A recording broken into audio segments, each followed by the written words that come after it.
আমি এখন আছি উজবেকিস্তানের তাশকেন্ট, তার পিছনে হচ্ছে চরসু বাজার। আমার সাথে আছে নাহিদ হাসান, ইসলাম, শেখ রাসেল। কে বাজারে আসার উদ্দেশ্য আছে, এখানে আমরা 4 জন আছি, আর আমাদের আরো একটা গ্রুপ আছে, টোটাল 8-10 জনের মতো আছি। সবাই মিলে আজকে পিকনিক করব। এখন আসছি খাসি নেওয়ার জন্য, এখানে অলরেডি নিছি। দাম চাইছিল হচ্ছে 800 করে, আমি 700 করে বলছিলাম, রাজি হয় নাই, পরে 750 করে। 2 কেজি নিতেছি 1500 দিয়ে। আদা নিছি এখানে, আদার কেজি হচ্ছে 50,000 সোম, আমরা নিচে হচ্ছে 365 গ্রাম। রসুনের দাম নিল 40,000 সোম করে। আদা রসুন দুইটা মিলে দাম আসছে 25,000 সোম, যা বাংলাদেশ টাকায় 250 টাকা। এখন আমরা সালাদের জন্য শসা নিব, টমেটো নিব। এই লোকটা যথেষ্ট সৎ, আমরা ভাবছিলাম হচ্ছে 18,000 সোম হয়েছে, কিন্তু উনি হচ্ছে 10,000 সোম নিছে। আমরা অলরেডি 15-17,000 দিয়ে দিছিলাম। অলরেডি চরসু থেকে বের হয়ে গেছি, এখন রাস্তায় আছি। একটা ইয়ানডেক্সে গাড়ি কল করছি, গাড়ি আসতে সময় লাগে মাত্র 2 মিনিট, আর ভাড়া নিবে 240 টাকা বাংলাদেশি টাকা। বলতে বলতে আমাদের গাড়ি চলে আসছে। আসসালামু আলাইকুম। আর আপনারা যদি কেউ সস্তায় উজবেকিস্তানে বাজার করতে চান, তাহলে এই চরসু বাজার আসতে পারেন। এখন সবাই আছি গাড়ির মধ্যে। ভাই মাত্র 240 টাকা যে এত লাক্সারি একটা গাড়ি পাইলাম, এটা কেমন লাগতেছে আপনার কাছে? বাংলাদেশে হয়তো সিএনজি রিক্সা এগুলোতে এত লাগতো না, কিন্তু আমরা যে ফিল্ডে নিচ্ছি এখন লাক্সারিয়াস একটা ফিল্ড, খুবই অল্প টাকা। আমরা প্রায় 6-7 কিলোমিটার দূরে যেতেছি। রাসেল ভাই, জি ভাই বলেন, আপনি কি বাংলাদেশে 240 টাকা এরকম গাড়ি পাইতেন? জি না ভাই, মোটামুটি 4 জন যাইতেছি। এটা মিনিমাম অসম্ভব 2000 টাকা লাগতো। আসলে 1500-2000 না লাগলেও মোটামুটি 500-600 বা 700 এরকম লাগতো। রাকিব ভাই, কি অবস্থা, কেমন লাগতেছে? আলহামদুলিল্লাহ ভাই, কম টাকায় যে রাজা বাচ্চার মতো ফিল নিতে পারতেছে এই গাড়িতে, ভাই এটা বাংলাদেশে তো কোনো সময় সম্ভবই না। আর এই যে বিদেশে এসে যে পিকনিক করতেছি, এটা কেমন লাগতেছে? আমরা চলে আসছি আমাদের বাসায়। ভাই কি অবস্থা? আজকে কিন্তু খেলা হবে। এখানে আব্দুল হামিদ ভাই আমাদের রান্নাবান্না আয়োজন করতেছে, আর এই পাশটায় আব্দুল মজিদ ভাই আমাদের জন্য চা বানাইতেছে। ভাই চায়ের কালারটা কিন্তু খুব সুন্দর হয়েছে, দারুন। হ্যাঁ একদম আর্ট, একদম আর্ট। এটা কি আমার জন্য নাকি? হ্যাঁ আপনার জন্য। থ্যাংক ইউ ভাই, থ্যাংক ইউ। রহমত চা খাওয়া কমপ্লিট, এখন আমরা গ্লাস দিতেছি, আর এই পাশে আলু কাটা হইতেছে। আব্দুল মজিদ আলু কাটতেছে। কি অবস্থা, কি করবেন? সাদা ভাত আর দুম্বার মাংস। সাদা ভাত দুম্বার মাংস। ওকে ওকে, তাহলে খেলা হবে। আমাদের এখানে মোটামুটি কিচেনে খুবই ব্যস্ত ভাই, ঠিক আছে, কেউ ডিস্টার্ব করেন না, পরে এসেন। ওই যে আমাদের 2 জন চলে আসছে অলরেডি। কি চুল কাটাইছেন?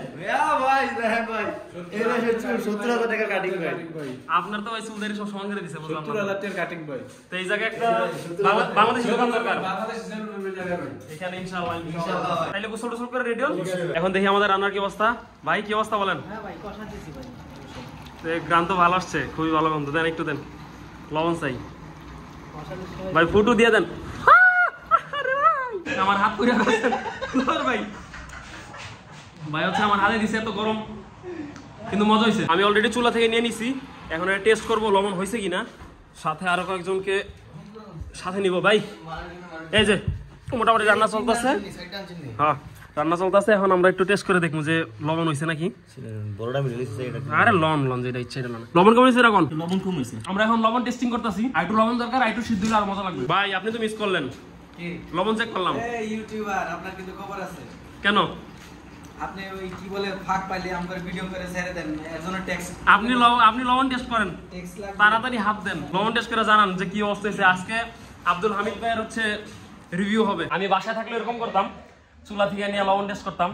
আমার এখন বাসার মতোই লাগতেছে। আসলে শুধু মাংস টেস্ট করে মজা লাগতেছে না, আমি ভাতের সাথে মাংস টেস্ট করে গোস্তের সাথে ভাত নিয়ে নেই, তাইলে মোটামুটি বোঝা যাবে যে দুনিয়ার কি অবস্থা। আসলে এতক্ষণ শুধু গোস্ত খেয়ে মজা লাগতেছিল না, সাথে ভাত নিয়ে নিছি, মোটামুটি বাটিতে টেস্ট করে হইতেছে। সবাই আমার খাওয়া দেখতেছে ভাই, কেউ নজর দেন না প্লিজ। অসাধারণ আব্দুল হামিদ ভাই, খুব মজা হয়েছে ভাই। আমাদের এখানে সালাদ রেডি হইতেছে, এখানে শসা আছে ভাই, গাজর তো আনছি। আচ্ছা আমাদের এখানে গাজর ছিল, কিন্তু গাজর কাটার সময় নাই, আমাদের খিদে লাগছে খুব।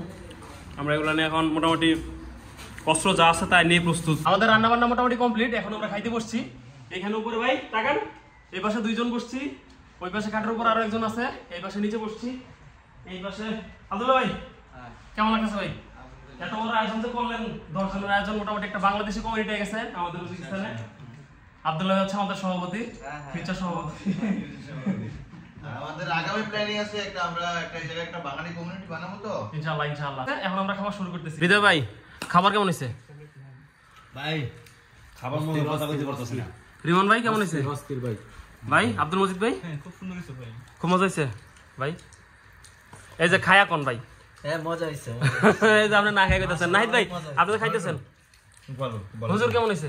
Very very very very good. Very very, অনেকগুলো ভেরি পাইছে ভাই, খুবই মজা হয়েছে। খুবই মজা হয়েছে। এ রে ভাই, এটা তো ভিডিওর কথা হইতাছে, যে ভিডিও করতেছে টিভি চ্যানেলে যাবো, তার লাগে সবাই কইতাছে মজা। ভাই একটু কোন যে লবণ টবণ কম হয়েছে বেশি হয়েছে কি? না না সবই ঠিক আছে, অ্যাকচুয়াল কাহিনী সবই ঠিক আছে। যাক এইবার শেফ সবাই ভাই বলতেছে মজা হয়েছে, আপনি খাইতেছেন বলেন। নিজেরা না তো ভালো লাগবে। আমরা এক প্লেটে 3 জন খাইতেছি, ওই পাশে এক প্লেটে 2 জন, ওই সাইডে এক প্লেটে 2 জন, এরকম শেয়ার করে সবাই খাওয়াইতেছে। আর একসাথে 10 জন। ভাই একসাথে 10 জন কেমন লাগতেছে আব্দুল্লাহ ভাই? মাশাআল্লাহ অনেক খুশি, আসলে এরকম হয় না, সচরাচর এরকম হয় না। সবাই আজকে কেমনে কেমনে সবাই একসাথে হয়ে গেছি, খুবই ভালো লাগতেছে, খুবই এনজয় করতেছি আমরা। আসলে খুব শান্তি লাগতেছে ভাই। আব্দুল মজিদ ভাই রান্নাটা অনেক সুন্দর হয়েছে ভাই। এই যে শেফ, এটা হলো শেফ। সবাই ভাই শেফরে চিনে রাখেন। কেউ যদি শেফকে হায়ার করতে চান অবশ্যই আমার সাথে যোগাযোগ করবেন। নাম্বারটা আমি ব্যবস্থা করে দিব, সমস্যা নাই। বাবুর্চি একাই খাইতেছে, বাবুর্চি প্লেটে আমার একটু হামলা দেওয়া দরকার, তাহলে মজা হইব না। আমরা আজকে একসাথে এত মানুষ খাইতেছি, আমার আসলেই অন্যরকম লাগতেছে। আমার এত ভালো কখনোই লাগে নাই বিদেশে আইসা। ভাই সবাই দেখান, সারা জীবনের একটা মেমোরি। সারা জীবনের মেমোরি এটা। মোটামুটি যখন 10 বছর পরে ভিডিও দেখবো আমার এই উজবেকিস্তান ট্যুরের কথা মনে পড়বে, আর অবশ্যই অবশ্যই অবশ্যই এই মানুষটার কথা আমার সারা জীবন মনে থাকবে। ভাই একটু তাকান না, এই লোক যদি আমার বিয়েতে দাওয়াত না দেয়, এই লোকে যে সবাই আমি ডকুমেন্ট করে রাখলাম, ভিডিও করে রাখলাম, বিয়েতে যদি আমি দাওয়াত না পাই আমি একদম মামলা করে দেবো।